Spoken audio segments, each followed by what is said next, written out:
तो factor affecting evaporation में हम बेसिकली क्या देखेंगे? इवेपोरेशन किसके ऊपर डिपेंड करता है? वो डिपेंड करता है लैटेंट हीट ऑफ वेपराइजेशन लेने पे। तो फिर क्या ऐसी चीजें हैं जो लैटेंट हीट ऑफ वेपराइजेशन को बिलो बॉइलिंग पॉइंट ऑब्जेक्ट तक पहुंचाने में हेल्प करती है?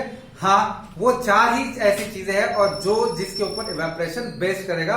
तो देखते हैं वो चार चीजें क्या है।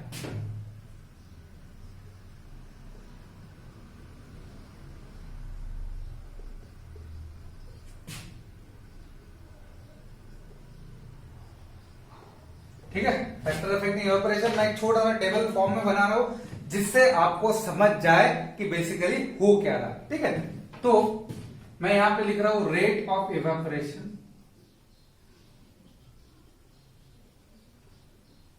ठीक है, ओके। अब यहां पे मैं लिख रहा हूं फैक्टर्स। यहां पे मैं लिख रहा हूं फैक्टर्स। बेसिकली मैं पेन चेंज कर देता हूं बेहतर दिखने के लिए। फैक्टर, ठीक है। अब पहला फैक्टर मैं लिख रहा हूं टेम्परेचर। मैं इसको समझाता हूं, पहले मैं लिख लेता हूं। ठीक है, टेम्परेचर। दूसरा फैक्टर मैं लिखता हूं सरफेस एरिया।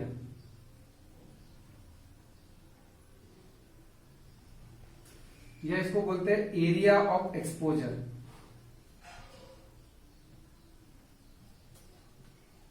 थर्ड ये हो गया टेम्परेचर, सेकंड हो गया सरफेस एरिया, थर्ड है ह्यूमिडिटी।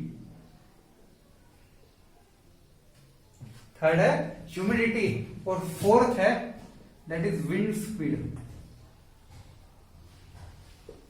अब मैं क्या करूंगा, ये टेबल को एक टेबुलर फॉर्म में मैं कन्वर्ट कर देता हूं।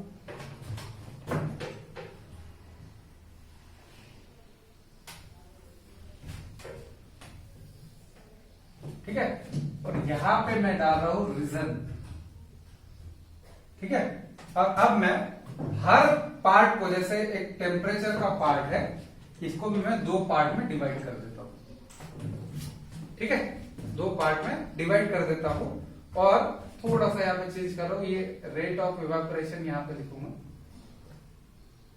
यहां पे थोड़ा सा एक चेंज मैं कर रहा हूं। ठीक है, ये हो गया हमारा। ठीक है,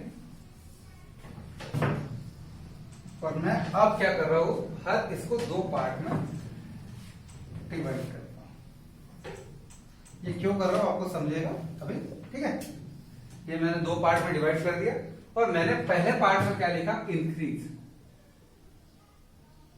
दूसरे पार्ट में लिखा डिक्रीज। फिर से increase, decrease, increase, decreases, increase, decrease. ठीक है, अब इंक्रीज, डिक्रीज, इंक्रीज, डिक्रीज ये सारी चीजें है यहां पे लिखी गई है। अब हमको क्यों देखना है, देखो टेम्परेचर बढ़ा तो रेट ऑफ इवेपोरेशन पे क्या असर पड़ेगा और उसका रीजन क्या रहेगा समझ लीजिए। ठीक है, बिकॉज अब देखिए मैंने क्या बोला था कि अगर फॉर एग्जाम्पल इवेपोरेशन है तो उसको लैटेंट हीट ऑफ वेपराइजेशन लगेगी। तो ऑब्वियसली अगर आपके आसपास का टेम्परेचर ज्यादा है तो ऑब्वियसली जो सराउंडिंग बॉडीज रहेगी उसके बाद टेम्परेचर ज्यादा रहेगा, तो जो हीट गेन करेगा सरफेस पार्टिकल वो बहुत जल्दी करेगा और रेट ऑफ इवेपोरेशन बढ़ेगा। तो टेम्परेचर जब इंक्रीज होता है तो रेट ऑफ इवेपोरेशन बढ़ता है। मैं एरो से दिखा रहा हूं। ठीक है, तो इसके उल्टा क्या होगा, जब भी टेम्परेचर घटेगा तो रेट ऑफ इवेपोरेशन घटेगा। ठीक है, इसका कारण क्या है कि टेम्परेचर बढ़ता है तो काइनेटिक एनर्जी बढ़ती है। काइनेटिक एनर्जी इंक्रीजेस और काइनेटिक एनर्जी डिक्रीजेस। ये हो गए उसके रीजन कि जैसे ही टेम्परेचर बढ़ेगा वैसे ही काइनेटिक एनर्जी बढ़ेगी। काइनेटिक एनर्जी बढ़ेगी मतलब सरफेस पार्टिकल की एनर्जी बढ़ेगी और सरफेस पार्टिकल की एनर्जी बढ़ेगी, इसलिए रेट ऑफ इवेपोरेशन मतलब जितना जल्दी होगा वो जल्दी होगा। सेकंड चीज सरफेस एरिया। सरफेस एरिया से होता क्या है, ठीक है, आपने इसका बहुत अच्छा एग्जांपल देखा होगा। रोज सवेरे सवेरे आप स्कूल के निकलने वाले रहते हो, रोज मम्मी उठती है, फटाफट तैयारी करती है, बट आपकी तैयारी जल्दी जल्दी होती नहीं। तो आपके तैयारी के हिसाब से मम्मी दूध चढ़ाती है, इधर खाना बनाते रहती है। फिर एकदम आपके जाने का समय होता है तब आपके सामने दूध ला के वो रख देती है। आप क्या बोलते हो, मम्मी अब तो ये बहुत गर्म है, तू फटाफट क्या कर, एक बशी लेके आ, उसमें ये डाल दे, मैं फटाफट पी लूंगा। आपने क्या किया, आपने ये इवेपोरेशन के लिए क्या किया, बेसिकली आपने क्या किया, एक जो ग्लास था उसका सरफेस एरिया कम था जहां से उसकी वेपराइजेशन हो सके, इवेपोरेशन हो सके, आपने क्या किया था, उसको लार्ज सरफेस एरिया में डाल दिया। लार्ज सरफेस एरिया में डाल दिया तो एरिया ऑफ एक्सपोजर बढ़ गया, एरिया ऑफ एक्सपोजर बढ़ गया। जैसे जैसे एरिया ऑफ एक्सपोजर बढ़ेगा उतना जल्दी इवेपोरेशन होगा। ये सेम चीज हम करते हैं, हम जब भी कपड़ों को सुखाते हैं। फॉर एग्जाम्पल देखो, जब भी हम कपड़ों को सुखाते हैं, टॉवल को सुखाते हैं, तो पूरा ऐसा चोला मोला करके नहीं सुखाते, हम उसको पूरा ऐसा एक्सपांड करते हैं, पूरा लंबाते हैं, उसको बाद में सुखाते हैं।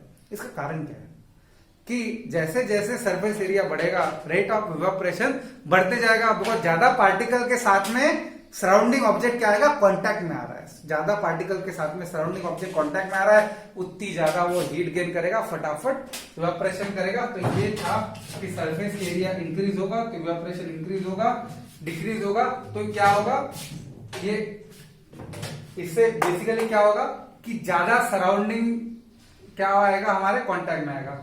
तो more area in contact for heat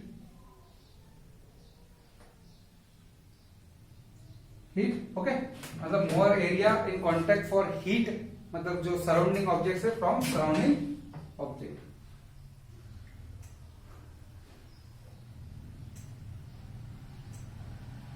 ठीक है, तो अब सेम क्या होगा, वाइस वर्सा, इसका उल्टा कि less area in contact for heat from surrounding, come area हो गया। ठीक है, ह्यूमिडिटी, ह्यूमिडिटी क्या है, ह्यूमिडिटी का मतलब है water carrying capacity, water carrying capacity, और एक एटमॉस्फेयर कितना वेपर्स अपने पास रख सकता है वो टाइम में, ये ह्यूमिडिटी बताती है।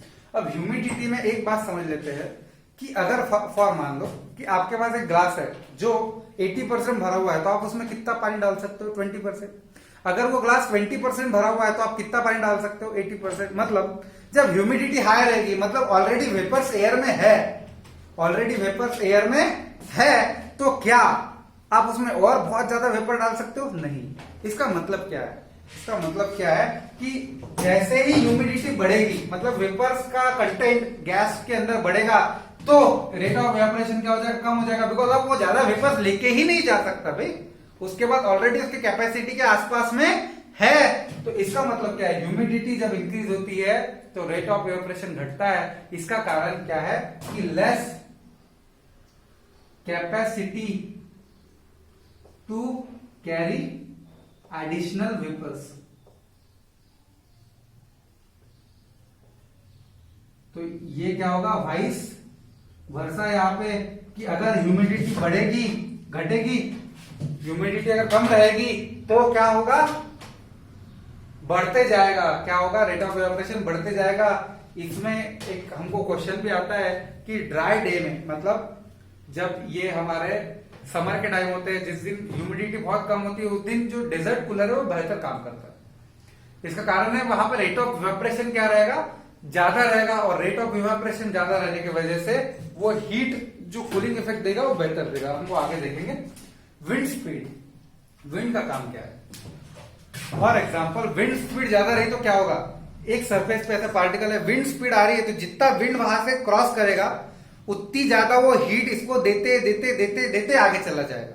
इसका मतलब क्या है कि जितने बार विंड उसके पास से जाएगी वो कुछ ना कुछ हीट उससे लेगा, हीट लेते लेते लेते लेते उसका क्या होगा, लैटेंट वेपराइजेशन का कोटा कंप्लीट हो जाएगा और वो क्या हो जाएगा, वेपराइज हो जाएगा। इसका मतलब क्या है कि जब विंड स्पीड बढ़ती है तो रेट ऑफ इवेपोरेशन बढ़ता है, घटता, अगर घटती है तो रेट ऑफ इवेपोरेशन घटता है। इसका मतलब है कि wind speed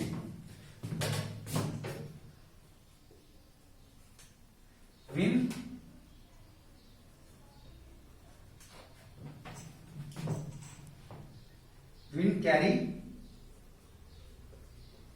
particle on surface with higher